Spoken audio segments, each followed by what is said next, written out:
కర్నూలు జిల్లా కౌతాలం మండలం ఉరుకుంద గ్రామంలో వెలిసిన శ్రీ నరసింహ ఈరణ స్వామి 2025 శ్రావణ మాస ఉత్సవాలకు ఆహ్వానం.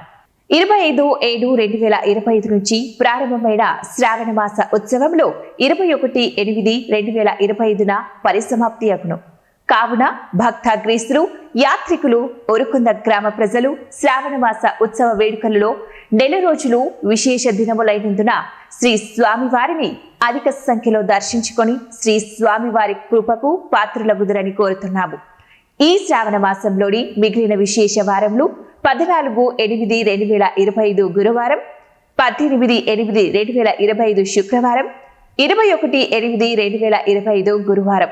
శ్రావణ మాసంలో ప్రతి నిత్యము విశేష దినములే కావున యాత్రికులు, భక్తులు, గ్రామ ప్రజలందరూ పాల్గొని శ్రీ స్వామివారిని దర్శించుకోవాలనని మనవి.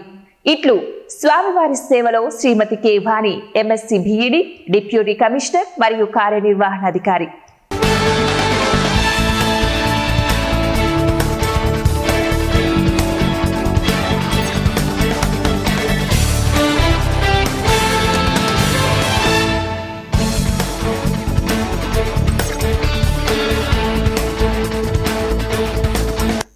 నమస్తే, వెల్కమ్ టు 1TV న్యూస్. ముందుగా బులెటిన్ లో హెడ్లైన్స్.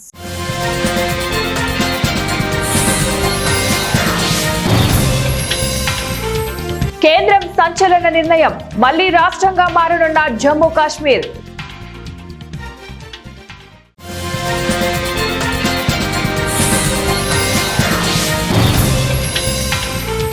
రష్యాపై ఒత్తిడి తెచ్చేందుకే ఇండియాపై టారిఫ్ మోత, వైట్ హౌస్.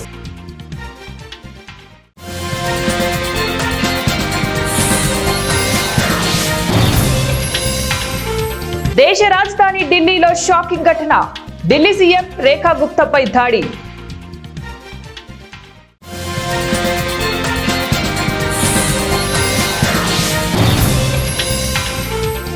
ట్రక్కును ఢీకొట్టిన బస్సు, 71 మంది సజీవ దహనం.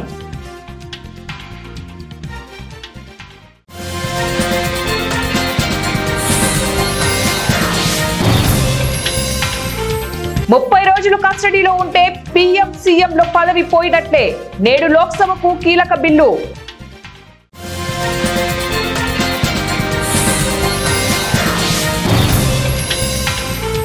అసత్య ప్రచారాలకు కేరాఫ్ గా మారిన వైకాపా, మంత్రి అచ్చెన్నాయుడు.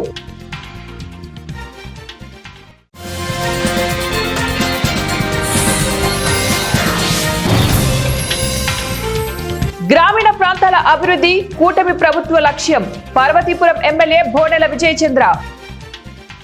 రష్యాపై ఒత్తిడి తెచ్చేందుకే ఇండియాపై టారిఫ్ మోత మోహించినట్లు అమెరికా శ్వేత సౌధం తెలిపింది. భారతీయ ఉత్పత్తులపై ట్రంప్ సర్కార్ 50% దిగుమతి సుంకాన్ని విధిస్తున్న విషయం తెలిసిందే. ఉక్రెయిన్ యుద్ధం విషయంలోనూ రష్యాపై ఒత్తిడి తెచ్చేందుకు ఇతర దేశాలపై అదనపు టారిఫ్లు విధించినట్లు White House press secretary Karoline Leavitt పేర్కొన్నారు. రష్యాపై ఒత్తిడి తేవాలన్న ఉద్దేశంతోనే అదనపు సుంకాలు విధించినట్లు మీడియా సమావేశంలో ఆమె వెల్లడించారు.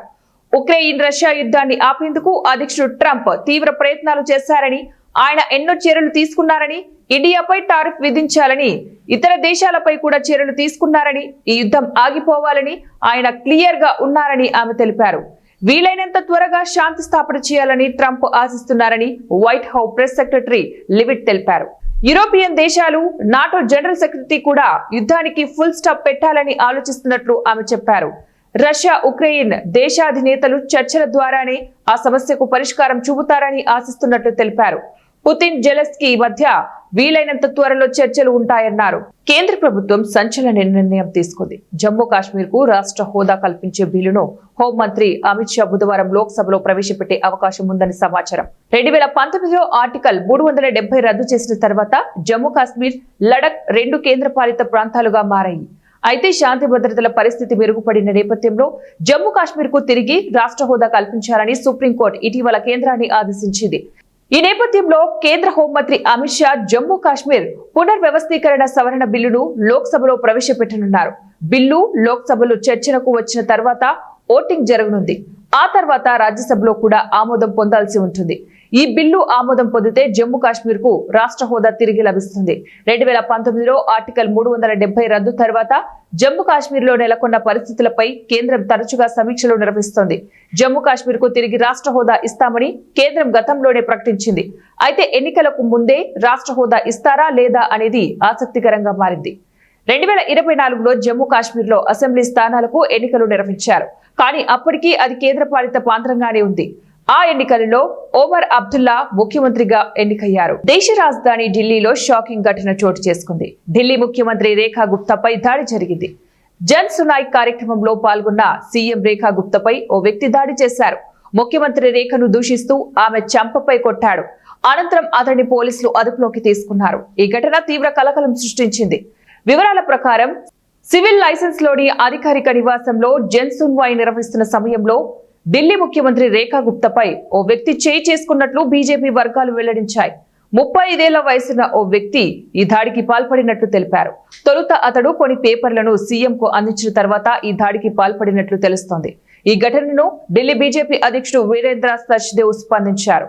ముఖ్యమంత్రిపై జరిగిన దాడిని ఖండించారు. దీనిపై విచారణ చేపట్టినట్లు పోలీసులు తెలిపారు. పార్లమెంటు వర్షాకాల సమావేశాల్లో నేడు ఎంతో కీలకం కానుంది. కేంద్ర హోంమంత్రి అమిత్ షా బుధవారం లోక్సభలో ఎంతో ప్రాధాన్యత కలిగిన 3 బిల్లులను ప్రవేశపెట్టనున్నారు. ఇందులో ప్రజాప్రతినిధుల తొలగింపునకు సంబంధించిన బిల్లు ప్రత్యేకమైనదిగా చెప్పుకోవచ్చు. తీవ్రమైన నేరారోపణలతో అరెస్ట్ అయిన ప్రజాప్రతినిధులను పదవుల నుంచి తొలగించేలా మార్గం చూపే బిల్లును పార్లమెంటులో ప్రవేశపెట్టనున్నారు. ఈ ప్రాతిపదిన చట్టం ప్రధాని, కేంద్ర మంత్రులు, ముఖ్యమంత్రులు, కేంద్రపాలిత ప్రాంతాల మంత్రులకు సైతం వర్తిస్తుంది. 5 ఏళ్లు అంతకు మించిన కాలం జైలు శిక్ష విధించదగిన నేరానికి సంబంధించి సిట్టింగ్ మంత్రి, ముఖ్యమంత్రి లేదా ప్రధానమంత్రిని వరుసగా 30 రోజులు అరెస్ట్ అయినా లేదా కస్టడీలో ఉన్నా 1 నెలలోపు వారు తమ పదవిని కోల్పోవలసి ఉంటుందని బిల్లులో పేర్కొన్నారు. అంటే వరుసగా 30 రోజులు కస్టడీలో ఉన్నత పదవుల్లోని వారు ఉంటే వారు 31 రోజు రాజీనామా చేయాలి లేదా వారు ఆటోమేటిక్ గా తొలగించబడతారని బిల్లు తెలిపింది. ఈ బిల్లులో ఏ రకమైన క్రిమినల్ అభియోగాలు ఉన్నాయో ఇంకా వివరించినప్పటికీ వారిపై ఆరోపించిన నేరానికి కనీసం 5 సంవత్సరాలు జైలు శిక్ష విధించి ఉండాలి. ఇది హత్య, భారీ అవినీతి వంటి తీవ్రమైన నేరాలను కూడా వర్తిస్తుంది. ఈ బిల్లుపై ప్రతిపక్ష పార్టీలు ఇంకా స్పందించలేదు. ఈ బిల్లు గురించి మరిన్ని వివరాలు తెలియాల్సి ఉంది. రాజ్యాంగంలోని ఆర్టికల్ 75లో కొత్త 5 నిబంధనలను ప్రభుత్వం ప్రతిపాదించింది. ఈ మధ్య కాలంలో రోడ్డు ప్రమాదాలు ఎక్కువగా చోటు చేసుకుంటున్నాయి. డ్రైవర్ నిర్లక్ష్యం, అతివేగం, మద్యం సేవించి డ్రైవింగ్ చేయడం వంటి కారణాల వల్ల ప్రమాదాలు జరుగుతున్నాయి. తాజాగా ఆఫ్ఘనిస్తాన్లోని పశ్చిమ హోరాతా ప్రావిన్స్ లో కూడా ఇలాంటి ఘోర ప్రమాదమే చోటు చేసుకుంది. ఈ ప్రమాదంలో అందరూ కూడా మృతి చెందారు. డ్రైవర్ నిర్లక్ష్యం లేదా అదుపు తప్పడం వల్లే ఈ ప్రమాదం చోటు చేసుకుంది. ఆఫ్ఘనిస్తాన్లోని పశ్చిమ హెరాత్ ప్రావిన్స్ లో ఘోర ప్రమాద ఘటన చోటు చేసుకుంది. కాబుల్ కు బహిష్కరించిన వలసదారులను తీసుకెళ్తున్న బస్సు ట్రక్కును ఢీకొనింది. దీంతో బస్సులో ఒక్కసారిగా మంటలు చెలరేగి అందులో ఉన్న 71 మంది పూర్తిగా సజీవ దహనమయ్యారు. వీరిలో 17 మంది పిల్లలు కూడా ఉన్నారు. అయితే బస్సు డ్రైవర్ అతివేగం వల్లే ఈ ప్రమాదం జరిగినట్లు పోలీసులు అనుమానిస్తున్నారు. వెంటనే రెస్క్యూ బృందాలు సంఘటన స్థలంలోనికి వెళ్లినా బాధితులను రక్షించలేకపోయారు. అప్పటికే బస్సు మొత్తం సజీవ దహనమైంది. ఈ ఘటనపై పూర్తి వివరాలు ఇంకా తెలియాల్సి ఉంది. కర్నూలు జిల్లా ఎమిగనూరులో నకిలీ ఎరువులు అమ్ముతున్నారని జిల్లా కలెక్టర్ కు రైతులు ఫిర్యాదు చేయడంతో స్పందించిన కలెక్టర్ విచారణకు ఆదేశించడంతో సబ్ కలెక్టర్ మౌర్య భరద్వాజ్ ఆధ్వర్యంలో పంచముఖి ఎరువుల దుకాణంను తనిఖీ చేశారు. తనిఖీల్లో అనుమతులు లేని ఎరువులు అమ్ముతున్నట్లు అధికారులు గుర్తించి 60,000 రూపాయల విలువ గల ఎరువులను సీజ్ చేసి 6A యాక్ట్ కింద దుకాణం యజమానిపై కేసు నమోదు చేసినట్లు అధికారులు తెలిపారు. ఎవరైనా అనుమతి లేని ఎరువులు, మందులు అమ్మినా, రైతులను మోసం చేసినా వారిపై కఠినమైన చర్యలు తీసుకుంటామని సబ్ కలెక్టర్ మౌర్య భరద్వాజ్ తెలిపారు. షాప్ నందు తనిఖీ చేయడానికి ముఖ్య కారణము ఒక రైతు బయో మందులు, నకిలీ మందులు అమ్ముతున్నాడని ఫిర్యాదుతో కలెక్టర్ గారికి ఫిర్యాదు చేశారు. కలెక్టర్ గారు ఆదేశాల మేరకు ఇప్పుడు సబ్ కలెక్టర్ గారు, నేను డివిజనల్ అధికారి వచ్చి వెరిఫై చేయడం. అందులో భాగంగా ముఖ్యంగా 6A కేసు ఫెర్టిలైజర్స్ అనాధికారికంగా అమ్ముతున్నారు, అవన్నీ గుర్తించడం అనేది. ఆ 6A కేసు బుక్ చేసి కూడా జేసీ కోర్టుకు సమర్పించడం జరుగుతుంది. కాబట్టి ముఖ్యంగా 63,150 వరకు ఈ విలువ చేసే ఈ ఫెర్టిలైజర్స్ మందులు, నకిలీ మందులు అమ్ముతున్నారు, బ్యాడ్ క్వాలిటీ మందులు అమ్ముతున్నారని చెప్పి కంప్లైంట్ వచ్చింది. దానికి సంబంధించి ఈరోజు అగ్రికల్చర్ డిపార్ట్మెంట్ డివిజనల్ అగ్రికల్చర్ ఆఫీసర్తో కలిపి ఈ కంప్లైంట్ అనేది రైతులు కలెక్టర్ గారికి ఇచ్చారు. ఆయన ఇన్స్ట్రక్షన్స్ మేరకు ఈరోజు ఇన్స్పెక్షన్ చేయడం జరిగింది. ఫర్దర్ డీటెయిల్స్ మీకు అగ్రికల్చర్ డిపార్ట్మెంట్ సైడ్ నుండి వాళ్ళు ప్రొవైడ్ చేస్తారు. హైదరాబాద్ నగర హబ్సిగూడ సబ్ డివిజన్ పరిధిలోని నాచారంలో పలు ప్రాంతాలలో కేబుల్ వైర్లు, ఇంటర్నెట్ వైర్లను తొలగిస్తున్నట్లు ఏఈ నాగరాజ్ తెలిపారు. కేబుల్ల వల్ల రామంతపూర్ లో జరిగిన సంఘటనను దృష్టిలో పెట్టుకుని ఉన్నతాధికారుల సూచనల మేరకే నాచారంలో కేబులను మంగళవారం తొలగిస్తామన్నారు. కరెంటు స్తంభాలకు ఇష్టం వచ్చినట్లు వైర్లు వేయడం వల్ల అవి కరెంటు వైర్లకు తగిలి షార్ట్ సర్క్యూట్ అవడం వల్లే ప్రమాదాలు జరుగుతున్నాయన్నారు. ప్రమాదాల నివారణ కొరకు విద్యుత్ శాఖ ఈ నిర్ణయం తీసుకున్నట్టు తెలిపారు. మన గణేష్ చవితికి అమ్మవారి దగ్గర కూడా ప్రాబ్లంగా ఉంటుంది. తర్వాత ఏదైనా మా ఈ కేబుల్ వైర్లన్నీ మా లైవ్ వైర్ల పైననే ఉంటున్నాయి. వారి తెగి పడినప్పుడు కూడా విద్యుత్ ఘాతానికి చాలా అవకాశాలు ఉంటున్నాయి. కాబట్టి ఇలాంటివి పునరావృతం కాకుండా మా యొక్క సంస్థ వాళ్ళు కూడా మాకు ఏమని చెప్పారంటే ఏవైతే విద్యుత్కి మనకు ఇబ్బందికరంగా ఉన్నాయో వాటిని తొలగించమని చెప్పారు. సో ఆ ఆదేశానుసారంగా ఏదైతే ప్రజలకి అండ్ విద్యుత్ స్తంభాలకు విద్యుత్ వైర్లకు విభాగంగా ఉన్నాయో వాటిని మాత్రం తొలగిస్తున్నారు. అంటే ఇది ఓన్లీ అందరికీ వర్తిస్తుందా? ఓన్లీ అందరికీ అంటే ఇప్పుడు కొన్ని నెట్వర్క్లు ఏం చేస్తున్నాయి, వాళ్ళు సపరేట్గా పోల్స్ చేసుకొని సపరేట్గా లైన్స్ గుంజుకొని విద్యుత్ స్తంభాలకు కానీ పబ్లిక్ కానీ ఎలాంటి ప్రాబ్లం లేకుండా ఉన్నాము. అలాంటి వాళ్ళకి మేము టచ్ చేయము. ఓన్లీ మా విద్యుత్ స్తంభాలకు బండలుగా వైర్లు కట్టి మా వాళ్ళకు కూడా ఈవెన్ ఒక విద్యుత్ స్తంభాన్ని ఎక్కడం కూడా ఇబ్బంది అయిన పరిస్థితులు మేము ఎదుర్కొంటున్నాము. కాబట్టి అలాంటివి ఉస్మానియా యూనివర్సిటీకి ఈ నెల 21 సీఎం రేవంత్ రెడ్డి పర్యటనను స్వాగతిస్తున్నామని ఉస్మానియా యూనివర్సిటీ కాంట్రాక్ట్ అధ్యాపకులు తెలిపారు. తెలంగాణ వ్యాప్తంగా అన్ని యూనివర్సిటీల అధ్యాపకులు తమ సమస్యల పరిష్కారానికి సమ్మె చేస్తున్న సమయంలో వీసీలు స్పందించకపోయినా తమ సమస్యలపై ముఖ్యమంత్రి స్పందించడంపై కాంట్రాక్టు అధ్యాపకులు కృతజ్ఞతలు తెలిపారు. కాంట్రాక్టు అధ్యాపకులకు కూడా యూజీసీ పే స్కేల్ ప్రకారం వేతనాలు ఇవ్వడంపై పరిశీలించాలని ముఖ్యమంత్రి స్వయంగా చెప్పినా ఇప్పటి వరకు సమస్య పరిష్కారం కాలేదని ఆవేదన వ్యక్తపరిచారు. మాకు అపాయింట్మెంట్ ఇవ్వట్లేదు. ఈ విషయంలో కూడా సీఎం గారు జోక్యం చేసుకొని ఆయనే 3 to 5 అనేది మనం ఎవరినైనా కలవటానికి వీలయ్యేటట్టుగా చూడాలి. ఎందుకనంటే బయట వాళ్ళకి మాత్రమే అపాయింట్మెంట్ ఉంటుంది. ఇక్కడ ఉన్న వాళ్ళను గతంలో చాలామంది వీసీలను చూసినాము. అంటే ఈ వీసీ మొదటి వ్యక్తి కాదు, లేకుంటే లాస్ట్ వ్యక్తి కాదు. ఎందుకంటే అందరినీ చూసినాము. తను కూడా ఇక్కడే ఉన్నాడు. తను కూడా ఎక్కడి నుంచో ఈ రోజు కొత్తగా రాలేదు. సో కాబట్టి ఏదైనా ఒక సమస్య ఉన్నప్పుడు కలిసి దాన్ని పరిష్కరించడానికి ప్రయత్నం చేయాలి తప్ప నేను అపాయింట్మెంట్ ఇయ్యను, లేకుంటే నేను ఇదో చేశాను. నీకు వీసీగా అపాయింట్మెంట్ చేసి నీకు బంగ్లా ఇచ్చి, కారు ఇచ్చి, నౌకర్లను ఫ్రీగా ఇచ్చి, టీ దగ్గర నుంచి బిస్కెట్ దగ్గర నుంచి నువ్వు తినేదంతా ప్రభుత్వము, ప్రజల యొక్క సొమ్ము. కాబట్టి నువ్వు వీళ్ళ గురించి మాత్రమే పనిచేయాలి తప్ప నేను వీళ్ళని కలవను, లేకుంటే నేను చెయ్యను అనేది మాత్రం అది కరెక్ట్ కాదు. ఈ జీతాలు వేయడము, కాంట్రాక్ట్ అధ్యాపకుల యొక్క జీతాలు వేయడం కూడా ఇంతవరకు గతంలో ఏ వీసీ చేయలేదు. ఈ వీసీ కావాల్సుకొని కారణం లేకుండా కూడా 2 నెలలు 3 నెలల తర్వాత వేస్తున్నారు. దానివల్ల చాలా మంది కాంట్రాక్ట్ అధ్యాపకులు మార్వాడి వ్యాపారి హటావో, తెలంగాణ వ్యాపారి బచావో పేరుతో వైశ్య వికాస వేదిక ఆధ్వర్యంలో ఎల్బీ నగర్ లో నిరసన ర్యాలీ నిర్వహించారు.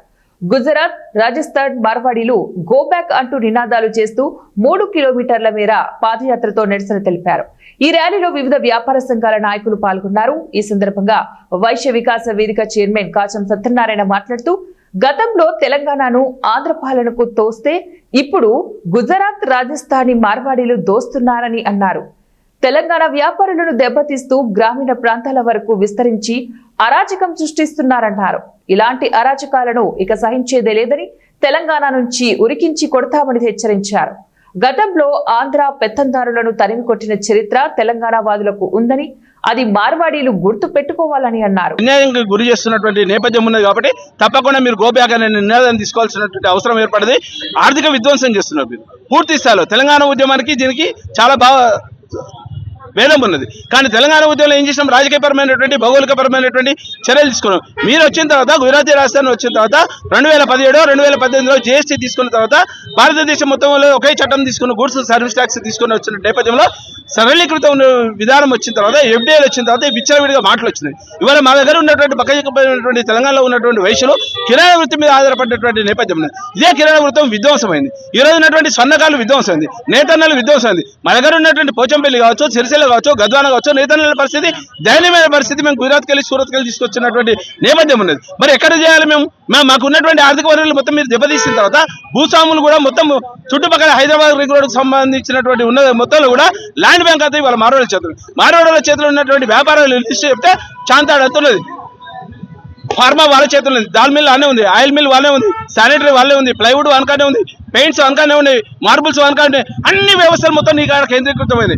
కొంతమంది చెప్తున్నారు లీడర్లు, భారతీయ జనతా పార్టీకి సంబంధించిన కొంతమంది లీడర్లు చెప్తున్నారు ఇది పార్టీల కంట కడుతున్నారు. హిందూ సంస్కృతిని మేము కాపాడుతున్నాం, హిందూ సంస్కృతి మేము వారసులం కదా, మేము కూడా వారసులం కదా, హిందూ సంస్కృతిని కాపాడే దాంట్లో మేము బొట్టు పెట్టుకోవడం, గుడి పోతున్నాం, మేము చందాలు ఇస్తున్నాం. మీరు ఎవరైనా వైశ్యులకు సంబంధించినటువంటి గుళ్ళకు మీరు ఎక్కడైనా చందాలు ఇస్తారా? మీ సంస్కృతి మొత్తం పాటు చేస్తారు. మీరు ఎవరైనా కడితే జైన్ మందిరం కడతారు తప్ప వేరే పోచమ్మ కూడా, మైసమ్మ కూడా, ఉపలమ్మ కూడా మా గ్రామ దేవతలు ఉన్నారు, 3 కోట్ల గ్రామ దేవతలు ఉన్నారు. ఏ ఒక్క గుడి కన్నా ఎవరైనా జైన్ కానీ మార్వాడి కానీ ఏమైనా చందాలు ఇచ్చినటువంటి నేపథ్యం ఉందా? ఎవరైనా గుడికి వస్తాడా? మీరు రారు. మీరు వచ్చేది ఏమైనా జైన్ మందిర్లు పెడతారు, అగ్రసేన మహారాజ్ అంటారు, లేకపోతే ఇంకోటి అంటారు. మీరు ఇచ్చేది వ్యాపారం చేసుకుంటే మమ్మల్ని విధ్వంసిస్తారు. ఇదే కాకుండా మీకు ఉన్నటువంటి ఇండస్ట్రీ కారిడార్లో మాకు ఇవ్వాల్సినటువంటి అవకాశం ఉన్నది. తెలంగాణలో ఉన్నటువంటి నిరుపేద యువతకు మీరు ప్రభుత్వం కల్పించినటువంటి హక్కు దాదాపు 75 నుండి 80% మంది వాళ్ళకు ఇవ్వాల్సిన స్థానికంగా ఉన్నటువంటి వాళ్ళకు ఉద్యోగ భద్రత కల్పించాల్సి. మీరు ఎక్కడ ఉద్యోగాలు కూర్చోలేదు. గ్రామీణ ప్రాంతాల అభివృద్ధి సంక్షేమమే ధ్యేయంగా కూటమి ప్రభుత్వం పనిచేస్తోందని, అందులో భాగంగానే రహదారుల నిర్మాణానికి అధిక ప్రాధాన్యత కల్పిస్తుందని పార్వతీపురం ఎమ్మెల్యే బోనెల విజయచంద్ర అన్నారు. పార్వతీపురం మండలం అడ్డాపుసీల నుంచి పిన్నింటి రామినాయుడు వలస వరకు మహాత్మా గాంధీ జాతీయ గ్రామీణ ఉపాధి పథకం విధులు 75 లక్షలతో నిర్మాణం చేపట్టిన బీటీ రోడ్డును మంగళవారం ఎమ్మెల్యే ప్రారంభించారు. ఈ సందర్భంగా ఆయన మాట్లాడుతూ గత వైసీపీ పాలనలో గ్రామీణ ప్రాంతాలకు రోడ్లు వేయడంలో నిర్లక్ష్యంగా వ్యవహరించారని, కూటమి ప్రభుత్వం రోడ్లు వేయడానికి శ్రీకారం చుట్టిందన్నారు. గ్రామీణ ప్రాంతాలలో రోడ్ల అభివృద్ధి చేయడానికి కూటమి ప్రభుత్వం కృషి చేస్తోందని స్పష్టం చేశారు. గత ప్రభుత్వం రోడ్లను పట్టించుకోకపోవడంతో పల్లె ప్రజలు తీవ్ర ఇబ్బందులు పడేవారని ఆవేదన వెలుబుచ్చారు. ఇదిలా ఉండగా అడ్డాపుశీల నుంచి పిన్నింటి రామనాయుడు వలస వరకు తార్ రోడ్డు ఏర్పాటు చేయడం పట్ల ఆ ప్రాంత ప్రజలు హర్షం వ్యక్తం చేస్తున్నారు. తమ కష్టాలు నెరవేర్చిన ఎమ్మెల్యే విజయచంద్రకు వారు కృతజ్ఞతలు తెలియజేశారు. కార్యక్రమంలో కూటమి నాయకులు, కార్యకర్తలు, అభిమానులు అధిక సంఖ్యలో పాల్గొన్నారు. నా పేరు తుక్క భగవన్నాయుడు. మా గ్రామానికి చాలా సంవత్సరాల నుండి రోడ్డు సౌకర్యం లేక చాలా ఇబ్బందులు పడ్డాము. గత ప్రభుత్వం మేము సిఫారసు చేసినా పట్టించుకోలేదు. ఈరోజు మన విజయచంద్ర దయ వల్ల మా గ్రామానికి రోడ్డు వచ్చింది. అంతమంది హ్యాపీగా తిరుగుతున్నాము. అలాగే మా గ్రామానికి కొన్ని సమస్యలు ఉన్నాయి, అవి కూడా పరిష్కరిస్తారని మరి కోరుకుంటూ పేరు దిగుమతి మృత్యుంజయ శర్మ. మాకు ఈ పిన్నింటి రామిడవలస గ్రామానికి రోడ్డు లేక చాలా ఇబ్బంది పడే వాళ్ళని. ఎప్పుడు కూడా మెట్రో రోడ్డు వేస్తే వర్షాలకి ఇదంతా వచ్చేసి బళ్ళు తిరగడానికి అన్నిటికి కూడా ఇబ్బందిగా ఉండేది. అయితే విజయచంద్ర గారికి, మన ఎమ్మెల్యే గారు అయినటువంటి విజయచంద్ర గారి దగ్గరికి వెళ్ళి, అయ్యా మా రోడ్డు బాగోలేదు, మాకు రోడ్డు వేయించండి అని చెప్పి అనడంతో ఆయన చొరవతో మాకు చక్కనైనటువంటి రోడ్డు శాంక్షన్ చేసి వేయడం జరిగింది. చక్కగా మాకు ఎవరికి ఇబ్బంది లేకుండా మేము చాలా హ్యాపీగా ఈ రోడ్డు మీద ప్రయాణించడం మాకు చాలా ఆనందంగా ఉంది. బోనెల విజయచంద్రకి అందరిలాగా అన్ని సమస్యలు కూడా ఇలాగే పరిష్కారం చేసి మాకందరికీ ఆయన తరఫున రైతుల సాగు మెలకువలు తెలియజేసేందుకు ఏర్పాటు చేసిన మెగా కిసాన్ మేళా వేదికగా వైకాపా విమర్శలను కూటమి నేతలు గట్టిగా తిప్పికొట్టారు. ప్రజలు 151 నుంచి 11 స్థానాలకు పడేసిన బుద్ధి తెచ్చుకోకుండా అంతులేని అబద్దాలు, అసత్య ప్రచారాలకు Jagan Vaikapa care of address గా మారిందని రాష్ట్ర వ్యవసాయ శాఖ మంత్రి Atchannaidu, chief whip GV Anjaneyulu, ఎమ్మెల్యేలు కన్నా లక్ష్మీనారాయణ, జూలకంటి బ్రహ్మారెడ్డి మండిపడ్డారు. ఫేక్ వీడియోలు, తప్పుడు సమాచారంతో రాజధాని అమరావతిపై ఇకనైనా విషం చిమ్మడం మానకపోతే రాష్ట్ర ద్రోహులుగా మిగిలిపోతారని హెచ్చరించారు. వినుకొండ మార్కెట్ యార్డ్లో మంగళవారం వ్యవసాయ శాఖ ఆధ్వర్యంలో భారీ స్థాయిలో మెగా కిసాన్ మేళా జరిగింది. చీఫ్ విప్ ఎమ్మెల్యే జీవి ఆంజనేయులతో కలిసి మంత్రి అచ్చెన్నాయుడు ఈ మేళాను ప్రారంభించారు.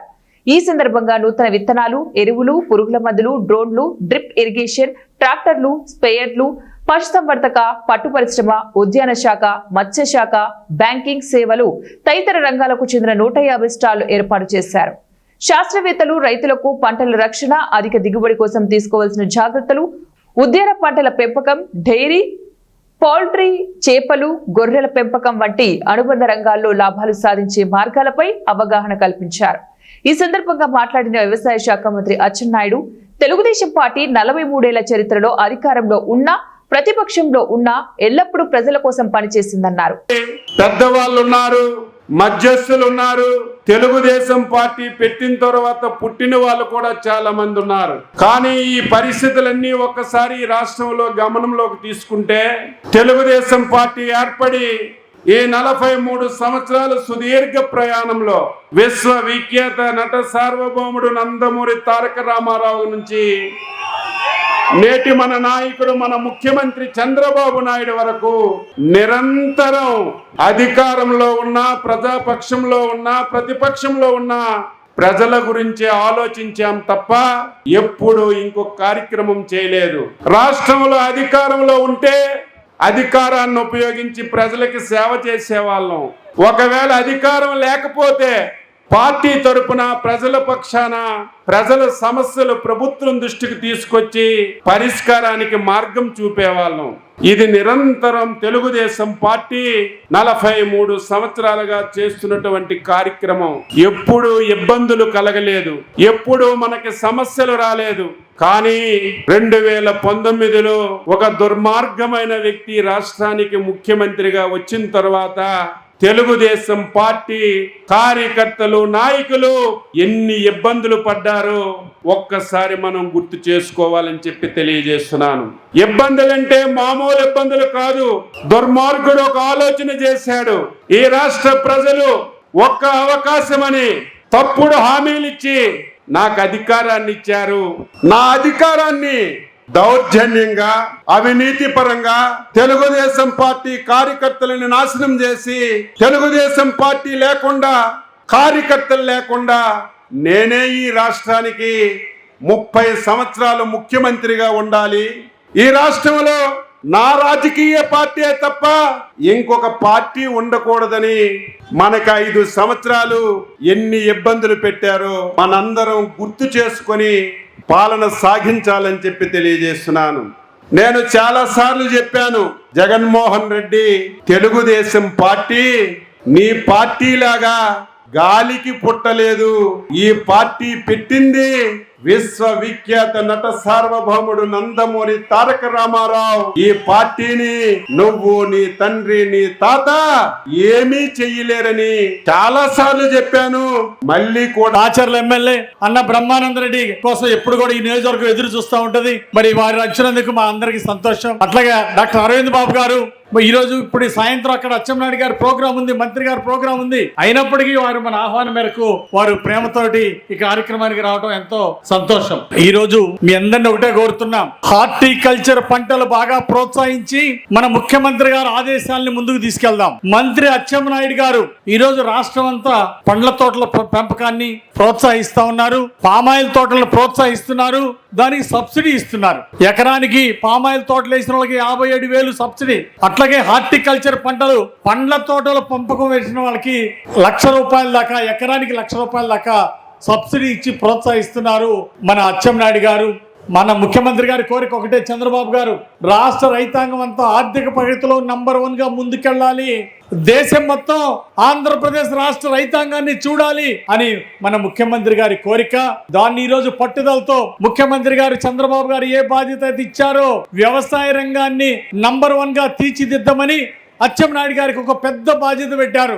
ఈ రోజు ఆ బాధ్యతలో రైతన్నల అభివృద్ధి కోసం ఈ రోజు రాష్ట్రం అంతా పర్యటిస్తూ మంచి సంక్షేమ పథకాలు ఈ రోజు దాన్ని అమలు చేస్తూ ముందుకెళ్తున్న అచ్చెన్నాయుడు గారికి ధన్యవాదాలు తెలియజేస్తున్నా. అట్లాగే మన ప్రాంతం పండ్ల తోటలకు అనువైన ప్రాంతం. మన రైతు సోదరులందరినీ కోరేది ఏంటంటే, మన నాన్న మన తాతళ్ళు వరి పండించారు. ఈ రోజు వరి పండిస్తే సరైన గిట్టుబాటు ధర లేదు. అంటే ప్రభుత్వం కొన్నది మొన్న, ఈరోజు ఎన్డీఏ ప్రభుత్వం వచ్చినాక గతంలో దుర్మార్గ పాలనలో 1670 కోట్లు రైతులకు అప్పు పెట్టి ధాన్యం కొనుగోలు చేసి రైతులు డబ్బులు ఇవ్వాల జగన్మోహన్ రెడ్డి ప్రభుత్వం. కానీ ఈ రోజు మన ప్రభుత్వం, ఎన్డీఏ ప్రభుత్వం, చంద్రబాబు గారి ప్రభుత్వం రైతాంగాన్ని పెద్ద ఎత్తున ఆదుకుంటుంది, పండ్ల తోటలను ప్రోత్సహిస్తుంది. ఈ అవకాశాన్ని పండ్ల తోటలకు ఇచ్చే సబ్సిడీ మన వినుకొండ ప్రాంత రైతాంగం, పల్నాడు జిల్లా రైతాంగం పూర్తి స్థాయిలో సద్వినియోగం చేసుకుని తలసరి ఆదాయం పెంచుకోవాలని కోరుతున్నా. ఈ రోజు రాష్ట్రంలో తలసరి ఆదాయం ప్రభుత్వాన్ని చెప్పి సందర్భంగా తెలియజేస్తున్నా. లక్షల కోట్ల అప్పున్నాయి, భయపడలేదు. సమస్య ఉంది, ఫేస్ చేస్తానని చెప్పేసి చంద్రబాబు నాయుడు గారు ఎన్ని బాధలు పడుతున్నారో ఎన్ని నిద్రలేని రాత్రులు గడుపుతున్నారో మనకైతే తెలియదు. ఈ రాష్ట్రం ప్రశాంతంగా ఉంది. తెలుగుదేశం కార్యకర్తలు నాయకులకి గుండెలు మండుతున్నాయి, రక్తం మరుగుతుంది.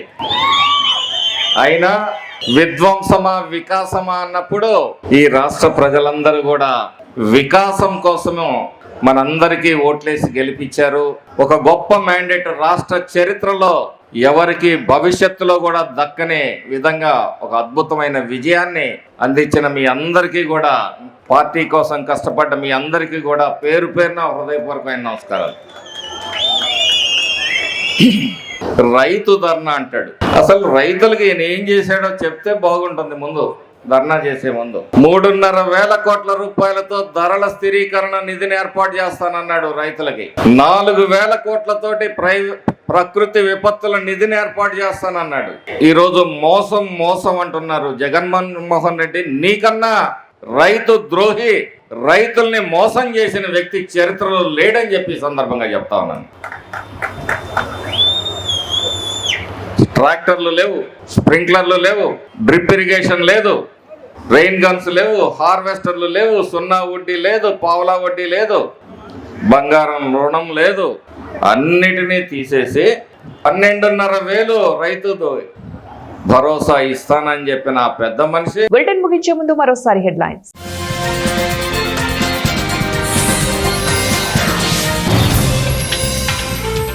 కేంద్రం సంచలన నిర్ణయం, మళ్లీ రాష్ట్రంగా మారనున్న జమ్మూ కాశ్మీర్.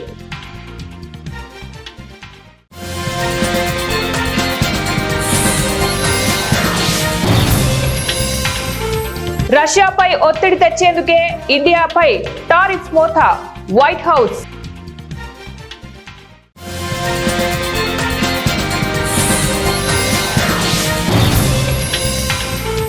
దేశ రాజధాని ఢిల్లీలో షాకింగ్ ఘటన, ఢిల్లీ సీఎం రేఖా గుప్తాపై దాడి.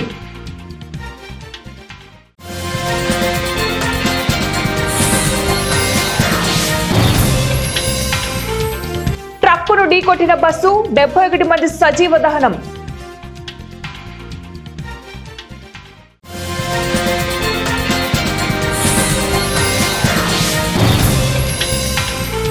ముప్పై రోజులు కస్టడీలో ఉంటే పీఎం సీఎంలో పదవి పోయినట్లే, నేడు లోక్సభకు కీలక బిల్లు.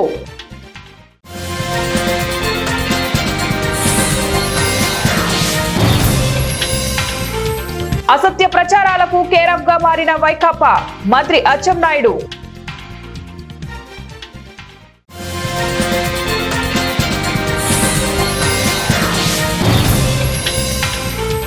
గ్రామీణ ప్రాంతాల అభివృద్ధి కూటమి ప్రభుత్వ లక్ష్యం, పార్వతీపురం ఎమ్మెల్యే బోడెల విజయచంద్ర. ఇవి ఇప్పుడు బులెటిన్ డీటెయిల్స్. నెక్స్ట్ బులెటిన్ లో మళ్ళీ కలుద్దాం. Until then, keep watching 1TV News.